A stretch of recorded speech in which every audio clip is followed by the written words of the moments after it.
YSR Congress party నాయకులకు కార్యకర్తలకు అందరికీ కూడా నా హృదయపూర్వక నమస్కారాలు తెలియజేసుకుంటున్నాను. సంక్రాంతి పండుగ అంటేనే ఒక రైతుల పండుగ. ఇది పంట చేతికి వచ్చే సమయం.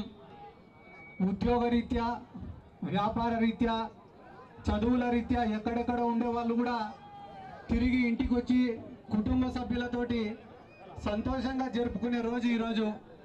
అటువంటిది ప్రతి ఏటా ఈ గ్రామ ప్రజల కోసం, ఈ ప్రాంత ప్రజల కోసం ఎంతో ప్రతిష్టాత్మకంగా మదన్ మోహన్ రెడ్డి గారు, ఆయన టీం ఇంత ఖర్చు చేసి ఈ కార్యక్రమం చేస్తున్నందుకు మనస్ఫూర్తిగా వాళ్ళని నేను అభినందిస్తున్నా.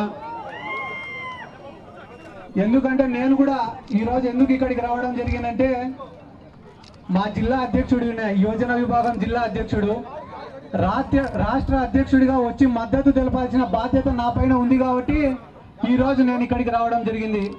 ప్రతి గ్రామము, ప్రతి నియోజకవర్గము ఈరోజు తిరగడం మొదలుపెట్టాం. ఎందుకంటే ఇంకా ఎన్నికలకు కేవలం 2 నెలలు మాత్రమే టైం ఉంది. ఇంకా ఆట మొదలు పెట్టాల్సిన దానికి టైం దగ్గరకు అయింది కాబట్టి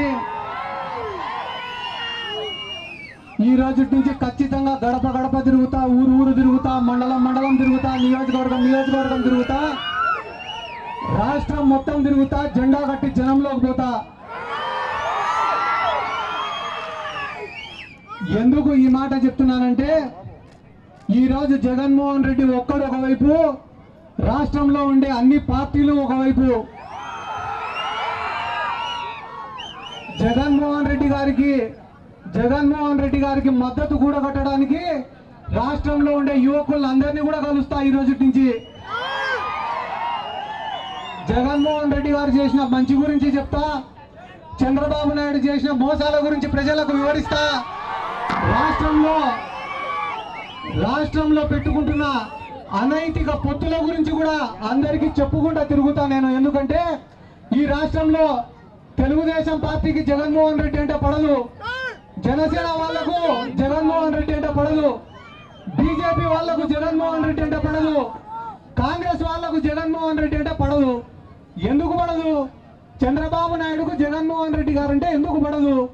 గత 40 సంవత్సరాలుగా చంద్రబాబు నాయుడు గారు అధికారంలో ఉన్నా లేకపోయినా ఆయన ఆస్తులను, ఆయన అక్రమ సంపాదనను, ఆయన రాజకీయాన్ని ఏదో ఒక రకంగా అధికారంలో ఎవరుంటే వాళ్ళను మేనేజ్ చేసుకుంటా అన్నిటినీ కాపాడుకుంటా వచ్చినాడు ఇన్ని రోజులు. కానీ జగన్మోహన్ రెడ్డి గారు ముఖ్యమంత్రి అయిన తర్వాత ఆయన చేసిన స్కాములు బయటపడినాయి, ఆయన చేసిన అక్రమాలు బయటపడినాయి. చివరికి ఈ రోజు కుప్పంలోనే ఆయన ఓడిపోయే పరిస్థితి వచ్చింది.